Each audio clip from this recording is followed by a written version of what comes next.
ఏవండోయ్ విన్నారా? నిన్న Valentine day special నేను మోమోస్ రోజ్ ఫ్లవర్ షేప్లో అయితే చేశానండి. దీనికోసం మైదా పిండిలోని ఉప్పు, ఆయిల్, వాటర్ వేసి బాగా కలుపుకొని హాఫ్ అన్ అవర్ పక్కన పెట్టుకున్నాను. తర్వాత దానికి 2 పార్ట్స్ చేసుకొని ఒక దాంట్లోని కలర్ అయితే యాడ్ చేసుకున్నాను.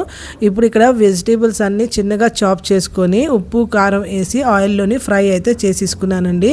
తర్వాత ఈ మైదా పిండికి పెద్ద చపాతీలా చేసి గ్లాస్తో ఇలాగా రౌండ్ షేప్స్ కట్ చేసి అన్నీ రెడీ చేసుకున్నాను. అలాగే 2 కలర్స్ రెడీ చేసేసుకున్న తర్వాత ఇక్కడ నేను వీడియోలో చూపించినట్టు మీరు ఈ కలర్స్ అన్నీ అరేంజ్ చేసుకొని దీని మీద ఈ వెజిటేబుల్స్ చాప్ అంతా వేసేసుకొని ఇలాగా ఫ్లవర్ షేప్లోని మోల్డ్ అయితే చేసేసుకోవాలి.